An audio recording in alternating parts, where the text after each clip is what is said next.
संकट चौथ पौराणिक व्रत करता श्री महादेव जी पार्वती। एक बार महादेव जी पार्वती सहित नर्मदा के तट पर गए। वहां एक सुंदर स्थान पर पार्वती जी ने महादेव जी के साथ चौपड़ खेलने की इच्छा व्यक्त की।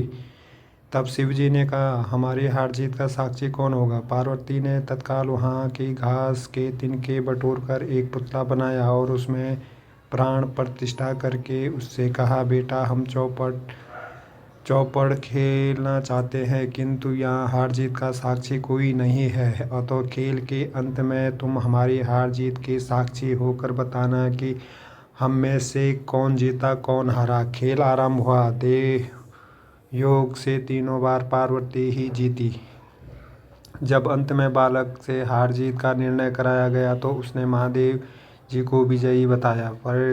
परिणामत पार्वती ने क्रुद्ध होकर उसे एक पांव से लंगड़ा होने और वहां के कीचड़ में पड़ा रहकर दुख भोगने का शाप दे दिया। बालक ने विनम्रतापूर्वक कहा, माँ मुझसे अज्ञानवश ऐसा हो गया। मैंने किसी कुटिलता या देश के कारण ऐसा नहीं किया, मुझे क्षमा करे तथा शाप से मुक्ति का उपाय बताए। तब ममता रूपी माँ को उस पर दया आ गई और हुए बोली, यहाँ ना कन्याएं गणेश पूजन करने आएंगी, उनके उपदेश से तुम गणेश व्रत करके मुझे प्राप्त करोगे। इतना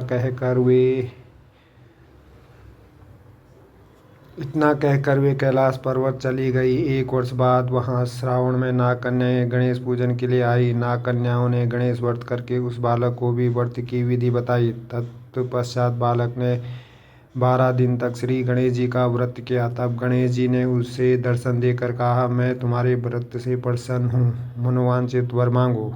बालक बोला, भगवान मेरे पाँव में इतनी शक्ति दे दो कि मैं कैलाश पर्वत पर अपने माता पिता के पास पहुँच सकूँ और वे मुझ पर प्रसन्न हो जाएं। गणेश जी तथास्तु कहकर अंतर्धान हो गए। बालक भगवान शिव के चरणों में पहुंच गया। शिव जी ने से वहां तक पहुंचने के साधन के बारे में पूछा। तब बालक ने सारी कथा शिव जी को सुना दी। उधर उसी दिन से अप्रसन्न होकर पार्वती शिव जी से विमुख हो गई थी। तदुपरांत भगवान शंकर ने भी बालक की तरह 21 दिन प्रयत्न श्री गणेश जी का व्रत किया, जिसके प्रभाव से पार्वती के मन में स्वयं महादेव जी से मिलने की इच्छा जागृत हुई। वे शीघ्र ही कैलाश पर्वत पर आ पहुंची। वहां पहुंचकर पार्वती जी ने शिव जी से पूछा, भगवान आपने ऐसा कौन सा उपाय किया जिससे फलस्वरूप मैं आपके पास भागी भागी आ गई हूँ। शिव जी ने गणेश व्रत का इतिहास उनसे कह दिया। तब पार्वती जी ने अपने पुत्र कार्तिकेय से मिलने की इच्छा से 21 दिन प्रयत्न 21 की संख्या में दुर्वा पुष्प तथा लड्डुओं से श्री गणेश जी का पूजन किया। 21वें दिन कार्तिकेय स्वयं ही पार्वती जी के से आ मिले। उन्होंने भी माँ के मुख से इस व्रत का महात्म्य सुनकर व्रत किया।